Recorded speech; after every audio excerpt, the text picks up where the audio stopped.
Praise God, hallelujah, salamat sa Diyos sa umagang ito. Narito muli ang munting kawan ng Diyos. Muling tatalakay, no? Praise God, sa ating Bible study sa umagang ito upang talakayin natin muli ang mga talata na nakapaloob sa aklat ng Bibliang ito. Praise God, upang malaman natin ang lubos. Praise God, bago tayo dadako, tayo ay manalangin muna sa Diyos. At hilingin natin na tayo'y gabayan, samahan niya tayo sa ating pagbulay-bulay sa umagang ito. Praise God. Amang banal na makapangyarihan sa lahat, salamat po Diyos sa umagang ito, Panginoon, sa iyong ibinigay mo sa bawat isa sa amin na buhay, hininga, kalakasan, Panginoon, pag-ibig na mula sa iyo Diyos. Salamat sa umagang ito, Panginoon.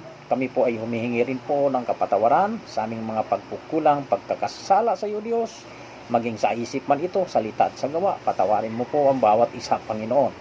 Amang banal, pag-aingatan mo ang bawat isa sa umagang ito, Praise God. Ilayo mo kami sa pandemic na lumaganap sa buong mundo, Panginoon, at tulungan mo kami, nawa o Diyos, ay maging payapa na ang lahat. Amang banal, sa nawa ang pag-ibig at kapayapaan na nagmula sa iyo, Panginoon, ay siyang mangibabaw sa bawat isa sa umagang ito, Panginoon, sa mga subscriber at mga viewers ng ating video. Amang banal, salamat po Diyos sa umagang ito. Ito po'y aming sinasamo at dinadalangin sa iyo, Ama, sa pamamagitan ng aming mahal na Panginoong Kristo na siyang aming dakila at tunay na tagapagligtas. Amen. Praise God. Salamat sa Diyos sa umagang ito. Narito muli ang munting kawan ay tatalakay tayo sa mga banal na kasulatang ito. Praise God. Ating tatalakayin ang pamagat nito ay sabi niya dito sa pamagat, may darating ang panahon na mapanganib at ang galit ng Diyos. Di ba, Praise God? Bakit, no? Bakit kaya darating ang panahon na mapanganib at ang galit ng Diyos, no? Sabi nga sa Biblia, natin tatalakayin, babasahin, sabi ni sulat ni Timoteo, sabi sa ikalawang Timoteo 3:1, sabi niya dito, dapat alamin mo ito, sa mga huling araw ay darating ang mga panahon na mapanganib. Ano ba, napakaliwanag, ano? Bakit nga mapanganib? Sabi sa 2, no, Praise God, dito sa 2 nandun na agad ang kasagutan, no, Praise God. Sabi sa 2, no, Praise God, ating babasahin, sabi sa 2, Praise God, sabi sa 2, sapagkat ang mga tao'y maging maibigin sa kanilang sarili, maibigin sa salapi, mayayabang, mapagmalaki, mapanunghayaw, masuwayin sa mga magulang, mga walang turing, mga walang kabanalan. Yung pala ang tao, darating ang panahon daw, mapanganib. Bakit mapanganib? Sabi dito, sapagkat ang mga tao ay magiging maibigin sa kanilang sarili, maibigin sa salapi, mayayabang, mga mapagmamalaki, mapatunghayaw, masuwayin sa mga magulang, mga walang turing, mga walang kabanalan. Doon pa lang, ano? Kaya pala mapanganib. Kasi doon pa lang, napatunayan na ang tao, may pagmamalaki daw sa kanilang sarili, tapos maibigin sa salapi. Sabi na, mga mayayabang. Di ba, Praise God? Mga mapagmalaki, mapanunghayaw, ibig sabihin mapagmataas, masawayin sa magulang. Di ba? Ngayong kapanahon na, nakikita naman natin, no, ang ating mga anak, Praise God, kahit anong turo natin sa kanila ng kabutihan, wala pa rin, ano. Di ba, Praise God? Hindi pa rin nila pinapakinggan ang kabutihan na tinuturo sa natin mga magulang. No, Praise God? Kaya masuwayin sila. No, Praise God? Kaya sabi nga dito sa ating babasahin uli, dito sa unang Timoteo 4:1, no, Praise God, hanggang 2, sabi dito, Praise God, ngunit hayag ang sinasabi ng Espiritu na sa mga huling panahon, ang iba'y magsitalikod sa pananampalataya, kaya pala mapanganib. Kasi ang iba magsitalikod sa pananampalataya at makinig sa mga espiritong nangihikayat at sa mga aral ng mga demonyo. Napakaliwanag. No? Praise God. Kaya pala mapanganib. Kasi ang taon daw darating ang panahon na ang tao ay tatalikod na sa paniniwala nila sa Diyos. Bakit? Makikinig na tuloy sila doon sa mga aral ng demonyo. No? Kaya mapanganib, kaya darating ang galit ng Diyos pagdating ng panahon. Praise God. Darating ang galit kasi makikita na ng Diyos. Nasa halip ang nagbigay buhay sa iyo at sa akin. Siya dapat natin paniniwalaan, ngunit hindi ang pinaniwalaan tuloy natin ang aral ng mga demonyo. No, praise God? Bakit? Kaya darating ang panahon, ang galit ng Diyos. Sabi sa ating babasahin sa Isaiah. No, praise God? Sa Isaiah 13, ang talatay 11, 13. No, praise God? Sabi nga dito, sa 13, at aking parurusahan ang sanglibutan dahil sa kanilang kasamaan, at ang masasama dahil sa kanilang kabalokyutan, at aking patitigilin ang kahambugan ng kapalaluan, at aking ibababa ang kapalaluan ng kakilabot-kilabot. Di ba, praise God? Bakit kakilabot-kilabot? No, praise God? Bakit kakilabot-kilabot? Di ba, tinan mo ngayon? Praise God, sa panahon natin ngayon, noon, nandyan ang mga masasama. Di ba? Pag may makita ka na marami kang pera na nakaipon sa iyong bahay, hold upin ka. Di ba kakilabot-kilabot? Papatayin ka, aakyatin ka ng magnanakaw upang ikay patayin. Di ba kakilabot-kilabot? Di ba, praise God? Kaya darating ang panahon na yan ng kakilabot-kilabot, praise God. Sabi sa 13, kaya't aking panginginigin ang mga langit at ang lupa, yayanigin mula sa kinaroroonan, sa puot ng galit ng mga hukbo at sa kaarawan ng kanilang mabangis na galit. Kita mo? Ano sabi ng Diyos? Kaya't aking panginginigin ang langit at ang lupa ay yayanigin mula sa kinaroroonan, sa puot ng galit, sa puot ng Panginoon ng mga hukbo. Sabi nga, at sa kaarawan at ng kanyang mabangis na galit. Di ba? Doon magagalit na ang Diyos sa atin, no? Kasi makikita na ang Diyos ngayong kapanahonang ito na ang taon maibigin na sa salapi. Di ba? Nandoon na yung kahambugan. Di ba? Nandoon na yung kabalokyutan. Di ba, praise God? Nandoon na yung palalo. Di ba, praise God? Nandoon na yung kapalaluan nila. No, praise God? Kaya doon nakikita ng Diyos ang galit. Kaya nagagalit ang Diyos. No, praise God? Kaya nga sabi sa 13, yayanigin ko ang langit at ang lupa. Sabi na. Di ba? Yayanigin daw niya. Di ba nangyari na? Nagkaroon na ng lindol. Nagkaroon na kung ano-anong mga kalamidad. Dahil sa galit ng Diyos sa bawat isa sa atin. Dahil nakikita na ng Diyos ang lakad ng tao sa mundong ito. Sa halip na ang lakad natin ay sundan natin ang lakad ng Diyos. Hindi. Ang sinundan tuloy natin ang lakad ni Satanas. No, praise God? Kaya nga sabi sa Apokalipsis, ano? Kung ating babasahin sa Revelation 21:8, no, praise God? Sabi sa 21:8, Revelation, ngunit sa mga duwag at sa mga hindi mananampalataya at sa mga kasuklam-suklam at sa mga mamamatay tao at sa mga makikiapid at sa mga manggagaway at sa mga mapagsamba sa Diyos-Diyosan at sa mga lahat na mga kasinungalingan, ang kanilang bahagi ay sa dagat-dagatan nagniningas sa apoy at asupre na siyang ikalawang kamatayan. Di ba, praise God? Napakaliwanag sabi sa Biblia. No?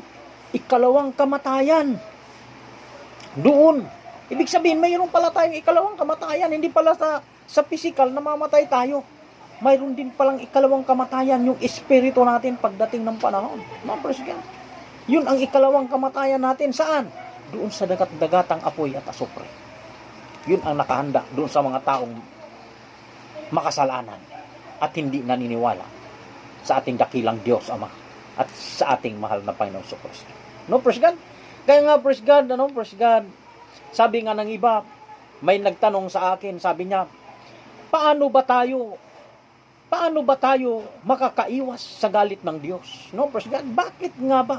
Paano ba tayo makakaiwas sa galit ng Diyos sa panahong ito? Praise God. Di ba?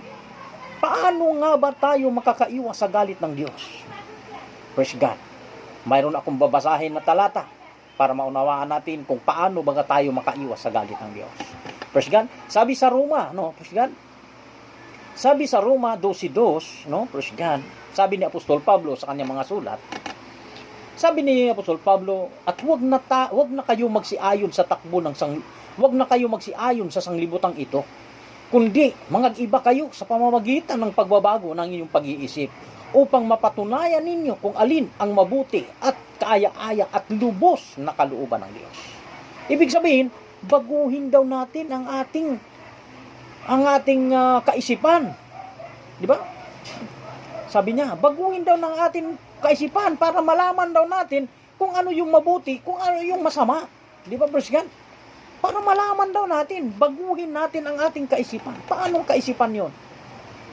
Paano ang kaisipan? No, Presgan? Sabi sa Kolosas, basahin natin sa Kolosas. Di ba, Presgan? Dugtong-dugtong ang aking mga verse.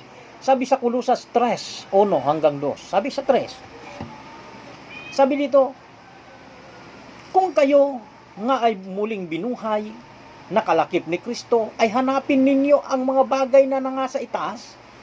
Sabi na dito, na kinaruruanan ni Kristo, nakaupo sa kanan ng Diyos. Sabi niya dito, ilagak ninyo ang inyong pag-iisip sa mga bagay na nasa itaas, huwag sa mga bagay na nasa ilabaw ng lupa. Di ba, praise God? Kaya nga, praise God, baguhin daw natin ang ating pag-iisip. Paano? Para doon mapatunayan natin kung alin yung mabuti o kalugod-lugod at kalooban ng Diyos. Ano bang kalooban ng Diyos? Sabi sa Kolosas, kung kayo nga, sabi na, kalakip ni Kristo, kung kayo nga ay muling binuhay na kalakip ni Kristo, ay hanapin ninyo ang mga bagay na nasa itaas, na kinaruruunan ni Kristo, na nakaupo sa kanan ng Diyos. Yung pala ang pinahanap. Hindi pala yung makasanglibutan, hindi pala yung mga kayamanan na sa sanglibutan, hindi pala yung kahit mayaman ka na, gusto mo pang yumaman. No, President, hindi na kontento, no? Kung ano yung binigay ng Diyos sa buhay natin, dapat makontento na tayo. Magpasalamat na tayo sa Diyos. No, President? Kaya sabi sa Diyos, ilagak ninyo ang inyong pag-iisip sa mga bagay na nasa itaas, huwag sa mga bagay na nasa ibabaw ng lupa. Kaya pala sabi ni Apostol Pablo, baguhin natin ang ating pag-iisip. Saan?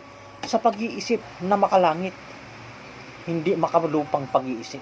No, President? Bakit? Kasi ang ating espiritu, no, President, ito'y mula sa Diyos. Ay ang Diyos ay nasa langit. Babalik ito sa Diyos. At ang ating katawang babalik lamang ito sa lupa. Kung ang kayamanan mang ang ating hinagad, maiiwanan natin lahat yan. Hindi natin madadala sa langit. President. Kaya nga salamat sa Diyos sa umagang ito na mayroon Biblia na aklat na ito ay nagpapatunay sa bawat isa sa atin na may Diyos na lumikha sa atin. No, praise God? Kaya nga sabi dito, paano tayo makakaiwas? Baguhin mo lang ang iyong pag-iisip. Huwag daw natin tularan ang sanglibutan. Ano ba? Bakit hindi pinatutularan? Dahil nakikita naman natin ang galaw ng sanglibutan, ang galaw ng mundo, ng tao sa mundong ito. Praise God. Kita mo, pag galing pa lang sa simbahan, pag uwi ng bahay, may nakahanda na. Na ano? Pagsalusaluhan. Ano yung pagsalusaluhan? Alak. Di ba, praise God? Happy-happy. Di ba, praise God? Isang bagay yan nakapalaluan sa mundong ito na hindi dapat natin yan ang i-apply sa buhay natin. Praise God. Di ba? Galing sa simbahan, pagdating ng bahay, nandoon agad, nakahanda agad ang mga bagay na hindi kalugod-lugod sa Diyos. No, praise God?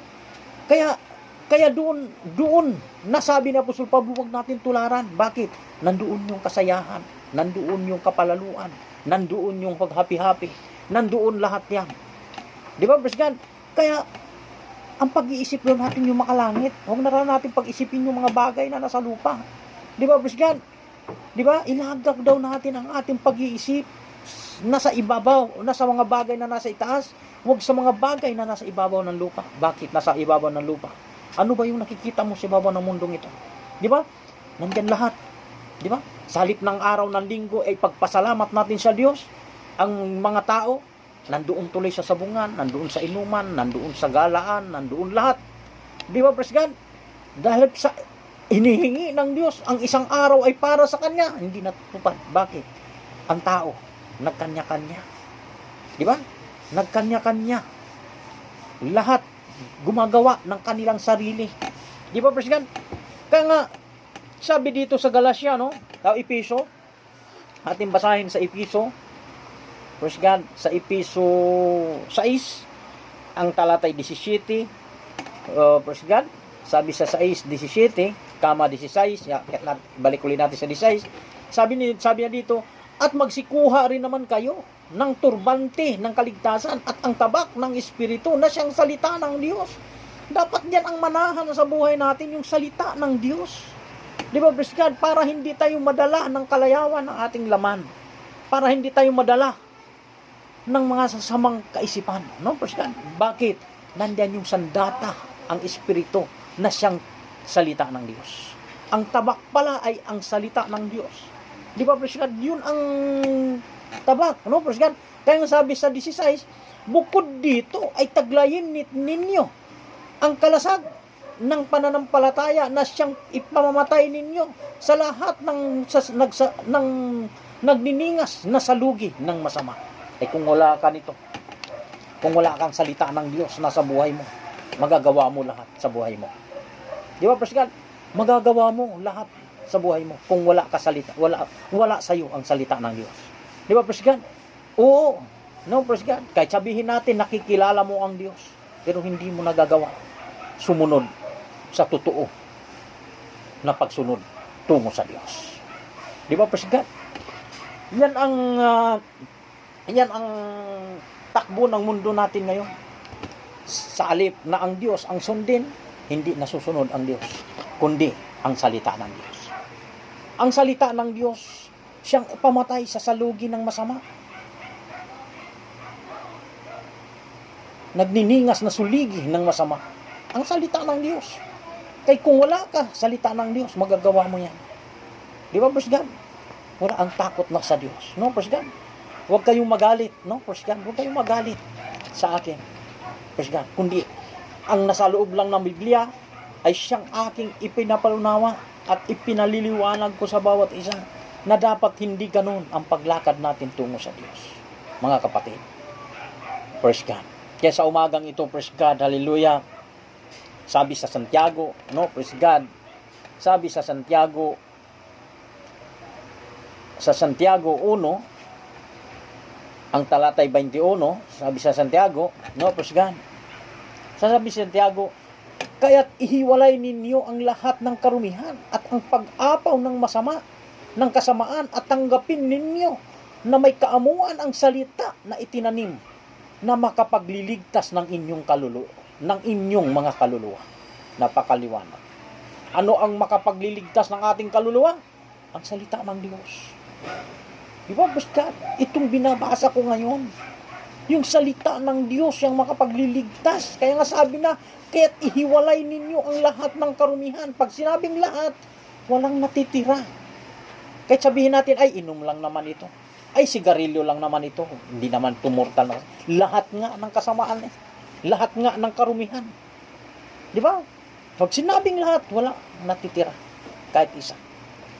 No? Praise God. Kaya kung sabihin natin na, ay, ano lang naman itong aking pagkakasala, yung pagmumura lang naman. Wala rin eh. Pagkakasala pa rin. Kaya sabi sa Biblia, maliit man o malaking pagkakasala, ay kasalanan yan. Di ba, praise God? Kaya sabi sa Biblia, kaya't ihiwalay ninyo ang lahat ng karumihan at ang pag-apaw ng kasamaan at tanggapin ninyo na may kaamuan ang salitang itinanim na makapagliligtas ng inyong kaluluwa. Saan makapagliligtas? Ang salita ng Diyos. Kung sundin natin ang salita ng Diyos sa umagang ito. No, praise God. Kaya salamat sa Diyos sa umagang ito. Kasabi nga sa ating babasahin uli, sa ikalawang Timoteo 3:17, no, praise God. Sabi sa ikalawang Timoteo 3:17, ating babasahin. No, praise God. Sabi sa ikalawang Timoteo 3:17, upang ang tao ng Diyos ay maging sakdal, tinuturuang lubos sa lahat ng mga gawang mabuti.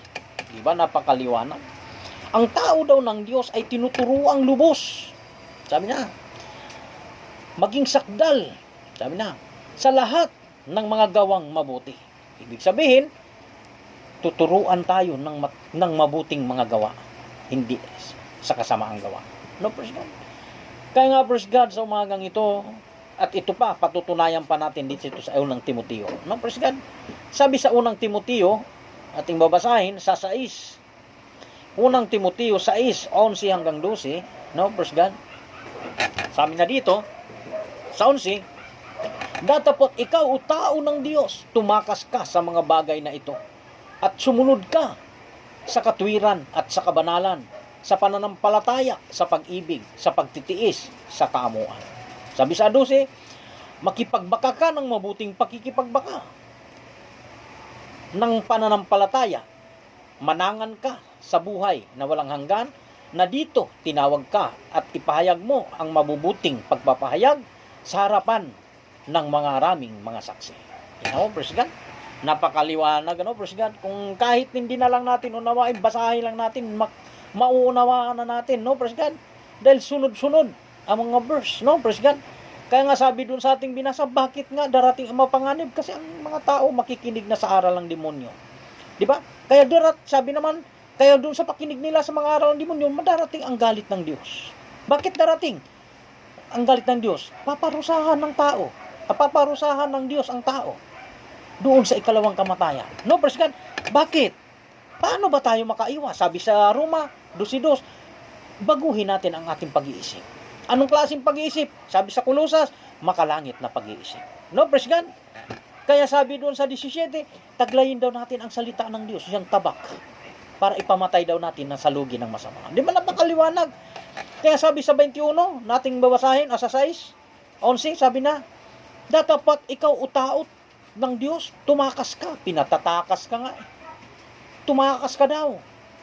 Sa mga bagay na ito, sumunod ka sa katuwiran at kabanalan, pananampalataya, sa pag-ibig, sa pagtitiis at kaamuan. Doon ka pinasusunod ng Diyos. Hindi ka pinasusunod doon sa kalayawan, sa sarili mo. Hindi ka pinasusunod ng Diyos doon sa sarili mong gawa. Hindi sa gawa ng Diyos, doon ka pinasusunod. Sa kabutihan, kaamuan, kabanalan at pagtitiis. Di ba, praise God? Kaya nga sabi sa Biblia, makamtan mo man ang buong sanglibutan, buong kayamanan ng sanglibutan, makamtan mo man. Pero kung mawala man ang iyong buhay, useless ang kayamanan niya. Pero kung makamtan mo man ang salita ng Diyos sa buhay mo, kung mapakinggan mo ito sa umagang ito, praise God, itanim mo sa iyong puso at isipan, ipamuhay mo ito, at lumakad ka na may kabanalan at may kaayusan tungo sa Diyos. Praise God. Sa umagang ito, praise God, hallelujah, sabi sa Episo, kung ating babasahin sa Episo 2, ang talatay, Episo 2, ang talatay 8 hanggang 10, praise God, dito natin mapapatunayan, praise God, kung ano nga ba. Sabi na dito, sabi ni Apostol Pablo, sulat sa mga taga-Episo, sapagkat sa biyaya kayo'y nangaligtas sa pamamagitan ng pananampalataya. At ito'y hindi sa inyong sariling, ito'y kaloob ng Diyos. Kita mo? Napakaliwanag, Hindi daw tayo nangaligtas. Sabi niya dito, sapagkat sa biyaya kayo nangaligtas. Saan? Kay Kristo Jesus. Sa pamamagitan ng pananampalataya, paniniwala mo. Ano yung paniniwala mo kung sa pananampalataya kasi malalim na kahulugan? Kung ating ibababaw na ng kahulugan, yung paniniwala mo sa Diyos, yung pananampalatayang yaon, yung paniniwala mo sa Diyos, ano ba talaga ang paniniwala mo sa Diyos sa buhay mo ngayon? May Diyos nga ba talaga o wala sa buhay mo? Para sa akin, may Diyos na nagbigay buhay sa atin. Praise God, kaya wag natin baliwalain.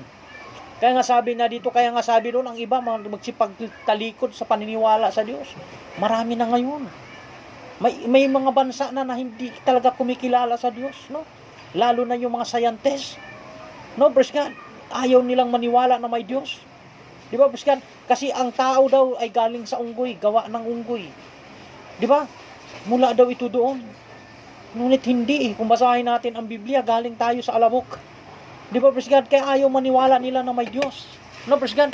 Kaya nga sabi dito sa Biblia, sa 11, sa 9, hindi sa pamamagitan ng gawa upang ang sinuman ay huwag magmamamuri. Kita mo, Kung ikaw may gawa, sa anong gawa? Sarili mong gawa. Hindi gawa ng Diyos. Dapat gawa ng Diyos. Ang kalooban ng Diyos, yun ang dapat sundin, hindi yung sarili mong gawa. Bakit? Sabi dito sa 10. Sapagkat tayo'y kanyang gawa, na ninalang kay Kristo Jesus para sa mabubuting gawa, sa mga inihanda ng Diyos nung una upang siya nating lakaran. Kita mo? Sa mabubuting gawa, doon pala inihanda tayo ng Diyos, hindi sa mamasamang gawa. No, praise God. Kaya nakikita natin sa mundong ito, sa halip, doon sa mabuting gawa tayo, doon tuloy sa masasama. Lumakad ang tao. Ibig patuloy ng tao ang kasamaan, kay sundin ang salita ng Diyos ng kabutihan. No, praise God. Kaya doon dumarating ang galit ng Diyos sa bawat isa sa atin. No, praise God. Kaya sa panahon nito, no, praise God, maraming nagsasabi, malakas pa ako. Matagal pa ang pagbabalik ng ating Panginoon Kristo. No, hindi. Hindi matagal. Malapit na kanyang pagbabalik. Kasi nangyayari na ang mga nakasulat sa Biblia. Digmaan sa iba't ibang bansa, nandiyan nangyari na. Lindol sa iba't ibang lugar, nangyari na. Tagutom, nangyari na ang tagutom. Sa panahon ba natin ngayon, tong COVID-19, hindi ba nangyari ang tagutom? Di ba, praise God? Ang iba walang mga trabaho. Ang iba may mga trabaho, di ba? Nandun ang karahasan sa mundong ito. Nandun ang karahasan. Bakit? Ang iba walang mga trabaho, kaya kumakapit sa patalim. Kaya nandoon ang karahasan. No, praise God. Kaya sa panahong ito, nangyayari ang sinasabi sa Biblia. Kasi ang Biblia, iba ito sa lahat ng mga libro na gawa ng tao. Ang Biblia ay gawa ito ng tao, ngunit ito'y inudyukan ng Espiritu ng Diyos na siyang salita. No, praise God? Para maipangaral ng tao, ng Diyos, na makatotohanan at makatuwiran sa harapan niya. No, praise God? Kaya nga sabi dito sa 10 ng ating babasahin, sapagkat tayo ay kanyang gawa, na ninalang kay Kristo Jesus para sa mabubuting gawa, na sa mga inihanda ng Diyos nung una upang siya nating lakaran. No, praise God? Napakaliwanag. Siya nating lakaran. No, praise God? Bakit siya nating lakaran? Dahil tayo ay gawa ng Diyos. Bakit tayo gawa ng Diyos? Galing tayo sa alabok. No, praise God? Galing tayo sa alabok, kaya gawa tayo ng Diyos. No, praise God? Kaya yan ang hindi nakikita ng bawat tao sa mundong ito. Na tayo, nilalang tayo ng Diyos. Sabi sa Henesis 1:26. Sabi sa Henesis 1:26, lalangin natin ang tao ayon sa ating larawan. Di ba? Kumuha siya ng alabok at ito'y pinurma ng tao at hiningahan ang butas ng ilong natin. Mabasa yan sa Henesis. Di ba? Napakaliwanag. Kaya ang tayo ay gawa, likha tayo ng Diyos. Kaya sabi sa Titus 3:5, sabi na hindi dahil sa mga gawa sa katwiran na ginawa nating sarili. Di ba? Napakaliwanag. Hindi daw dahil sa gawa ng katwiran na ginawa ng ating sarili, kundi ayon sa kanyang kaawaan ay kanyang iniligtas tayo sa pamamagitan ng paghuhugas sa muling kapanganakan at ng pagbabago sa Espiritu Santo. Kita mo ha? Hindi daw tayo nangaligtas sa sarili nating gawa. Kung gawa lang natin ay hindi gawa ng Diyos, hindi tayo maliligtas. Kailangan gawa ng Diyos, doon tayo maliligtas. Gawa ng Diyos, doon tayo dapat sumunod. Kaya nga sabi doon sa ating binasa, tayo nilalang ng Diyos para sa mabubuting gawa na siya ang nating lakaran patungo sa Diyos. Napakaliwanag yan. No, praise God. Kung babasahin ninyo yan, kahit hindi na ninyo unawain, malalaman ninyo ang katotohanan. No, praise God. Kaya nga sabi sa Santiago, 2:26, ating babasahin sa Santiago 2:26, no, praise God. 26 ng Santiago, sabi sa 26 ng Santiago, sapagkat kung paano ang katawan na walang espiritu ay patay, ay gayon din ang pananampalataya na walang mga gawa ay patay. Di ba? Napakaliwanag, no? Kung ang pananampalataya daw natin, kung ang katawan daw natin walang espiritu, patay ito. Totoo na, hindi? Totoo. Kung wala itong espiritu, wala tayong hininga. Di ba, Briscan? Ganon din daw yung pananampalataya natin. Kung ang paniniwala natin at hindi natin ito gagawin, wala rin itong silbi, patay din daw ito sa harapan ng Diyos. Bakit? Hindi mo ginawa kasi yung sabi ng Diyos eh. Ano ba yung sabi ng Diyos? Sabi ng Diyos, doon sa ating binasa, umiwas ka. Sabi na, umiwas ka sa mga bagay na ito. Sa ano? Sa pakikiapid, kaamuhan, at kapalaluan. Doon ka umiwas. Di ba, praise God? Yun ang sundin natin. Di ba, praise God? Hindi yung sundin yung sarili natin, kundi sundin natin ang ipinangaral ng Diyos sa buhay natin. No, praise God? Kaya nga sabi sa Galatia, no, kung ating babasahin ang Galatia 6, praise God, Galatia 6, ang talatay 10 at 10, kama 9. No, praise God? Kung ating babasahin, sabi na dito, kaya nga samantala tayo'y may pagkakataon. Kita mo, napakaliwanag, ano? Habang tayo may buhay pa, sabi dito, sabi sa Biblia, kaya nga samantalang tayo'y may pagkakataon. May pagkakataon ka pa. Bakit? Malakas ka pa. May hininga ka pa. May pagkakataon ka pa para magbago ng buhay. Magbago ka ng pag-iisip. Di ba, Christian? Ang pagbabago sa ating sarili ay hindi nagmula sa asawa mo, sa mga anak mo, sa magulang mo, kundi ang pagbabago sa iyong sarili ay nagmumula sa iyo. Pasya. No, Christian? Kaya nga sabi sa Biblia, habang may pagkakataon, kaya nga, samantalang tayo may pagkakataon, ay magsigawa tayo ng mabuti at lalo-lalo na sa mga kasambahay sa pananampalataya. Di ba, Christian? Ano ito? Kasambahay ng pananampalataya. Na, di ba? Na mabuti at kasambahay ng pananampalataya. Mga kasambahay sa pananampalataya, mga kasama natin sa pananampalataya. Kaya nga sabi na dito sa 9, at ibalik natin sa 9, kaya at huwag kayong maghihimagod sa paggawa ng mabuti, sapagkat sa kapanahunan ay magsipag-ani tayo kung hindi tayo maghihimagod. Kita mo? Magsipag-ani daw tayo pagdating ng kapanahunan kung hindi tayo naghihimagod gumawa ng mabuti sa ating kapwa, sa ating mga anak, sa ating mga kapatid, sa ating mga kapatid sa pananampalataya, sa ating kapwa-tao. No, praise God, huwag na tayo maghihimagod, no, sa pagtulong natin sa kanila. Di ba, praise God? Sa pagtulong natin sa pagpaalaala natin sa kanila. Hindi sa literal, no, na pagtulong, kundi sa spiritual na pagtulong natin sa kanila. Kailangan natin sila paalaalahanan palagi, no, praise God. Praise God. Hindi sa literal, kasi ang literal na pagtulong, no, praise God, kung iliteral natin, katulad sa akin, wala akong maitulong, wala akong maibigay na pira o pagkain doon sa aking mga kapitbahay. Sasabihin nila sa akin, ay, ang pangit naman tao na yun, walang pag-ibig. Di ba? Praise God, hindi sa literal, kundi sa spiritual natin na pagtulong, paggawa ng kabutihan. Paano? Paalalahanan natin ang bawat isa. Pag ang isang tao nakikita natin, nandoon ang kanilang pagkakamali, nandoon ang kanilang paglakad sa kasamaan, paalalahanan natin. Sabi natin, kapatid, bawal yan. Hindi yang kalugod-lugod sa Diyos yung ginawa mo. Di ba, praise God? Yan ang paggawa ng mabuti, no? Kung makinig man siya o hindi, at least pinagsabihan mo siya. Hindi mo nasagot ang buhay niya pagdating ng panahon. No, praise God? Kaya nga sa kapanahunan natin ngayon, praise God,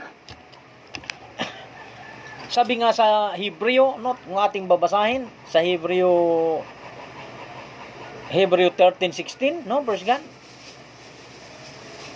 Kung ating babasahin sa 16, sabi sa 16, datapot ang paggawa ng mabuti at pag-abuloy, huwag ninyong kalimutan, sapagkat sa mga gayong hain, ang Diyos ay totoong nalulugod.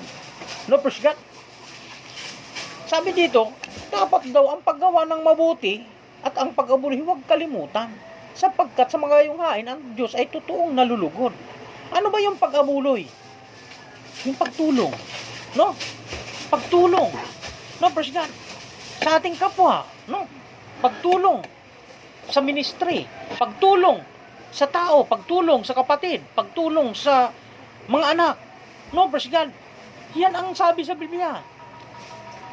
Pero hindi lamang pagtulong, kundi paggawa din daw pala ng mabuti. Di ba, praise God?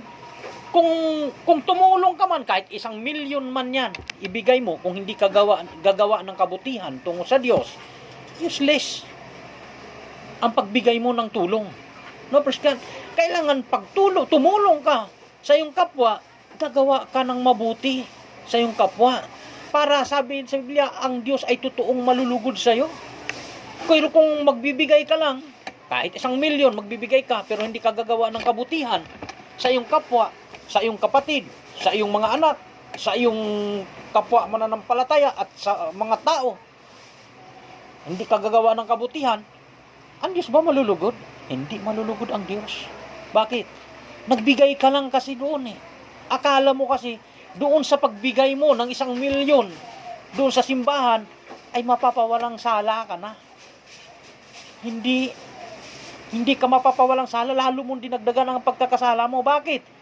Umasa ka kasi doon sa abuloy mo lang eh. Di ba, praise God? Sino ang nabulahan doon sa abuloy mo na 1,000,000? Ang pastor, yumaman. Di ba, praise God? Ang pastor, yumaman. Kailangan kasi ang pag-abuloy at ang paggawa ng mabuti ang kinakailangan ang sabi sa Biblia. Kailangan gumawa ka muna ng mabuti at bago ka mag-abuloy. Dahil ang Diyos daw totoong nalulugod sa bawat isa. Di ba, praise God? Kaya sa panahon natin ngayon, praise God, sa umagang ito, praise God, naway maunawaan ng lahat ang salita ng Diyos. Praise God? Kaya sabi sa Santiago, balikan natin sa Santiago, praise God, sabi sa Santiago 4:3 hanggang 7, sabi, kayo'y nagsisingi at hindi kayo nagsisitanggap, sapagkat nagsihingi kayo ng masasama upang gugulin sa inyong mga kalayawan.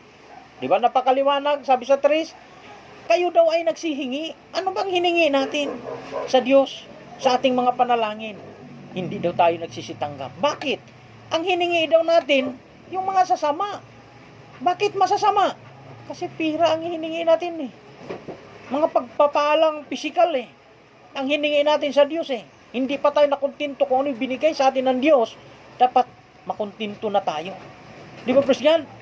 Kundi, naghangad pa tayo. No? Naghangad pa tayo ng higit pa.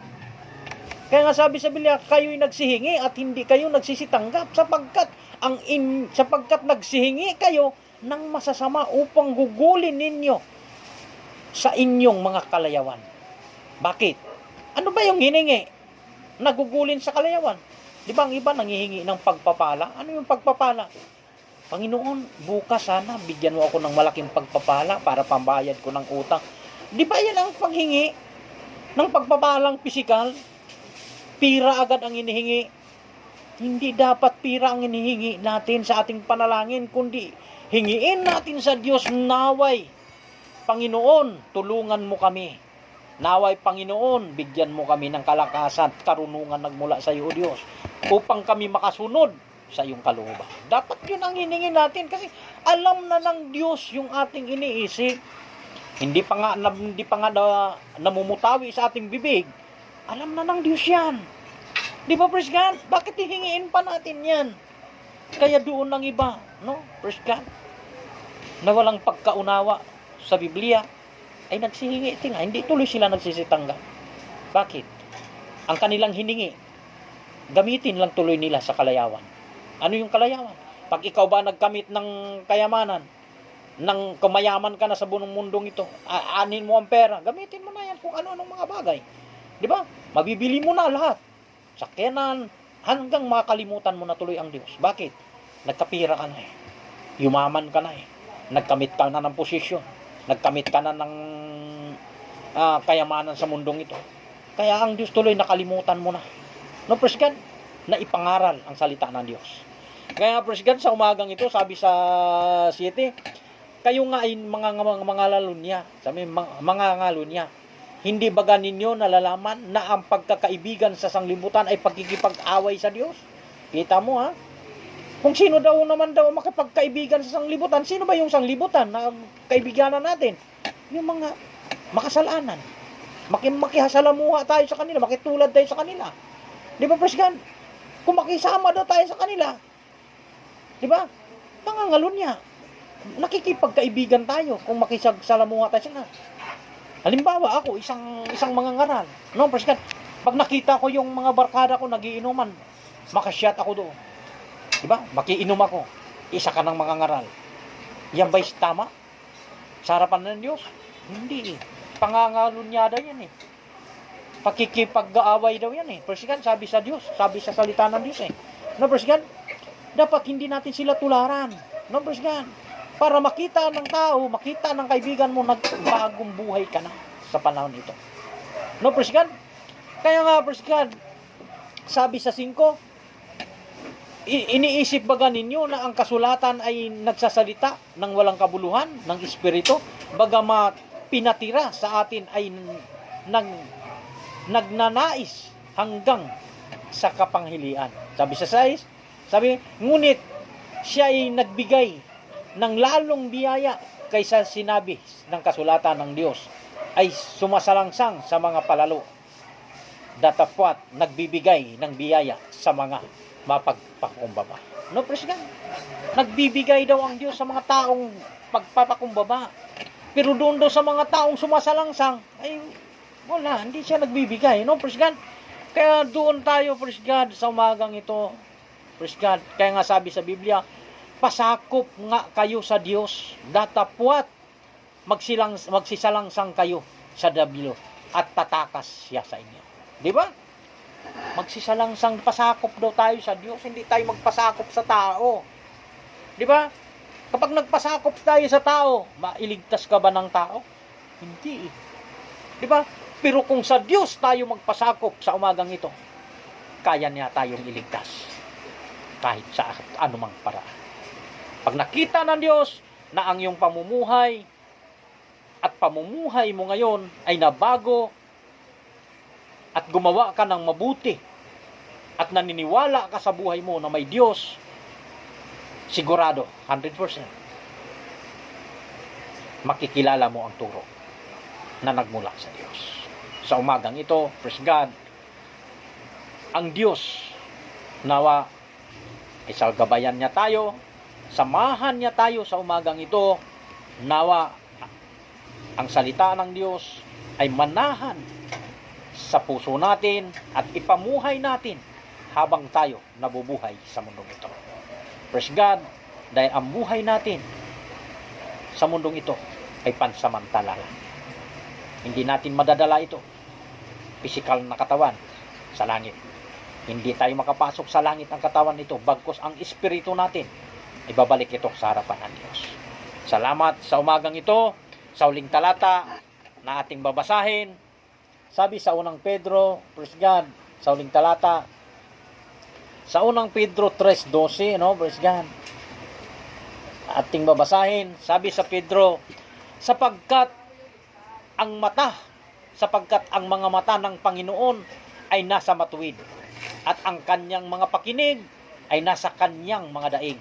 Ngunit, ang mukha ng Panginoon ay laban sa mga nagsisigawa ng masama. Kita mo, napakaliwanag yan, no? Praise God. Kaya nga sabi na, layuan ninyo ang anyo ng masama. Iwasan daw natin yan. No? Magbago na tayo ng pag-iisip. Sabi sa Biblia, anong pag-iisip? Makalangit na pag-iisip. Praise God. Bakit makalangit? Kaya sabi na dito, sapagkat ang mata ng Panginoon ay nasa matuwid, at ang kanyang mga daing ay nasa kanyang, at sabi na, ang pakinig ay nasa kanyang mga daing. Ngunit, ang mukha ng Panginoon ay laban sa mga nagsigawa ng masama. Di ba? Ang mukha daw ng Panginoon laban daw doon sa mga nagsigawa ng masama. Ano yung paggawa ng masama? Di ba, praise God? Nandoon na yung ang tao naghahangad na makasarili, maibigin na sa salapi. Di ba, binasa natin kaina yan? Nandoon na yung kapalaluan. Nandoon na yung kahambugan. Di ba? Nandoon na yung pagpapaimbabaw, no? maibigin siya sa lapi. No, praise God, nandoon na ang tao, nandoon na yung kasinungalingan. Di ba, nabasa natin yan kaina? No, praise God, kaya yun ang sabi sa Biblia, sapagkat ang mata ng Panginoon ay nasa matuwid, at ang kanyang mga pakinig ay nasa kanilang mga daing, ngunit ang mukha ng Panginoon ay laban sa mga nagsisigawa ng masama. Praise God. Sa umagang ito, nawa sa mga viewers at subscribers sa umagang ito, nawa ay inyong mapakinggan ang mensahe ng Diyos sa umagang ito. Ito'y walang halong pandaraya. Ito'y walang halong kalakip na anumang mga bagay, kundi bagkos ang salita ng Diyos siyang nagtutuwid sa ating mga masasamang gawa. Praise God. Salamat sa Diyos. Nawa ang Diyos, ang kapayapaan, ang pag-ibig ng Diyos ay siyang mangibabaw at maghari sa ating buhay sa umagang ito. Yes, Lord. Tayo'y manalangin sa umagang ito sa ating pagtatapos. Praise God. Amang banal na makapangyarihan sa lahat. Ay, salamat po o Diyos sa umagang ito, Panginoon. Sa iyong banal na salita naming napakinggan at napagbulay-bulayan sa umagang ito o Diyos. Salamat. Gabayan mo ang bawat isa't Panginoon. Tulungan mo ang bawat isa o Diyos na makalakad kami na yung sa kalooban, makasunod sa iyong palatuntunan hanggang sa iyong pagbabalik. Amang banal, pag-aingatan mo rin po kami sa lumaganap ng pandemic at ilayo mo pa, Panginoon, anaway maging payapa na ang lahat o Diyos. Gabayan mo ang bawat isa na nakikinig at mga view nagbukas ng video ito, Panginoon. Tulungan mo sila o Diyos na makaunawa sa iyong banal na salita. Amang banal, salamat sa umagang ito, Panginoon. Tulungan mo ang bawat Pilipino at ang buong mundo, Panginoon, na makakilala sa iyo, Diyos. Amang banal, ito'y sinasamo, dinadalangin na isa Ama sa pamamagitan ng aming mahal na Panginoon Jesucristo na siyang aming dakila at tunay na tagapagligtas. Amen. Praise God. Salamat sa Diyos sa umagang ito. Nawa sa umagang ito sa inyong pagpakinig ng aking video. Praise God. Ang Diyos ang kapayapaan. Ang Diyos ay pag-ibig. Salamat sa Diyos. God bless sa ating lahat.